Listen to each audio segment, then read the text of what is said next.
আওতায় আনবো। মাননীয় সদস্য, এটা এই অবস্থান থেকে করা হয়নি। We are abide by the rules and regulations of the parliamentary procedure, and I am hereby to declare that I cannot go beyond the procedure. I understand মাননীয় স্পিকার, কিন্তু তারপরেও একটু যদি উদার হই তাহলে বোধহয় ভালো হয়।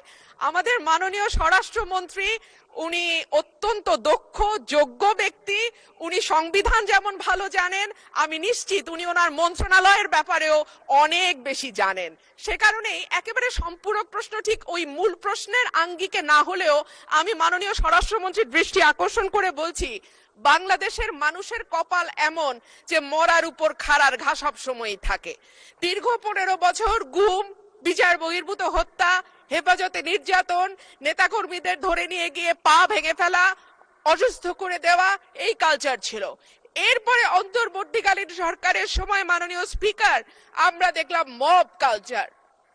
2024-এর সেপ্টেম্বর থেকে 2026-এর জানুয়ারি পর্যন্ত মাননীয় স্পিকার আমাদের যেই পরিসংখ্যান সেটা বলছে যে 250-300-র উপরে মানুষ নিহত হয়েছে এই মবের খপ্পরে পড়ে।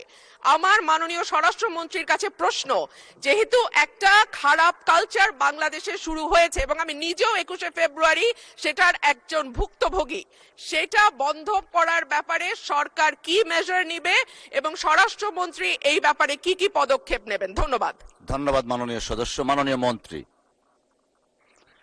মাননীয় স্পিকার, আপনাকে ধন্যবাদ। মাননীয় সদস্যকেও অনেক বেশি ধন্যবাদ দিচ্ছি।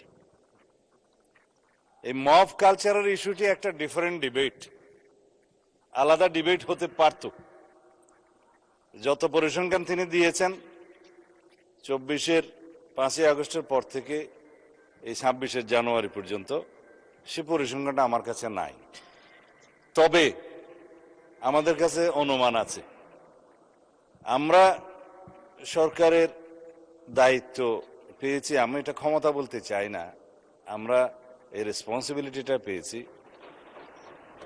এই দায়িত্ব নেওয়ার পর থেকে আজকে আমরা প্রায় 45 দিনও এখনো হয় নাই, 1.5 মাস হয় নাই। এর মধ্যে ঠিক মব নয়, মবের মতো, কারণ এখানে ডেফিনিশন আলাদা করতে হবে। কোনটা গাইবান্ধার পলাশবাড়িতে থানায় গিয়ে হামলা, সেটা কি মব হবে? নাকি কোনটা 21শে ফেব্রুয়ারিতে মাননীয় সদস্যের উপরে হামলা হয়েছে, সেটা কি মব হবে? নাকি উত্তরা একটা বিজনেস সেন্টার, উত্তরা স্কোয়ার সম্ভবত নাম, সেখানে ঘেরাও করে দোকানপাট ভঙ্গ করেছে, সেটা কি মব হবে? সবকিছুকে মব বলা ঠিক হবে না। কিছু আছে সংগঠিত পরিকল্পিত অপরাধ, তার বিরুদ্ধে মামলা হয় এবং সেটা তদন্ত হয়, গ্রেফতার হয় এবং বিচারের জন্য সুপর্দ করা হয়। কিন্তু স্পষ্ট উচ্চারণ আমরা করেছি দায়িত্ব নেওয়ার পরে, বাংলাদেশে কোনো রকমের মব কালচার আর থাকবে না।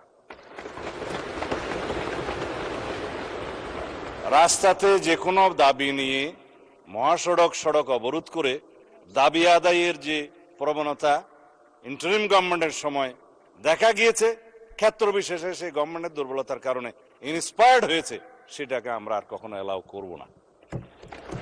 গণতান্ত্রিক প্রক্রিয়া হিসেবে দাবি থাকবে, সেই দাবির জন্য সংশ্লিষ্ট কর্তৃপক্ষের কাছে, মন্ত্রণালয়ের কাছে, ডিপার্টমেন্টের কাছে অবশ্যই দাবিনামা স্মারকলিপি দেয়া যাবে।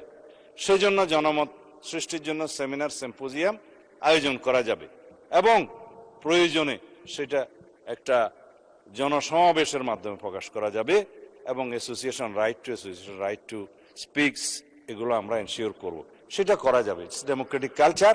কিন্তু মবের মাধ্যমে যেন আমরা সবাই এই সমস্ত দাবি আদায়ের প্রবণতা থেকে বেরিয়ে আসি।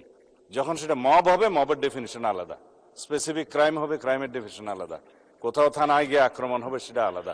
আমি এই প্রসঙ্গটা এখানে তুলছি না, কারণ এটা একটা রাজনৈতিক বক্তব্য তখন হয়ে যাবে।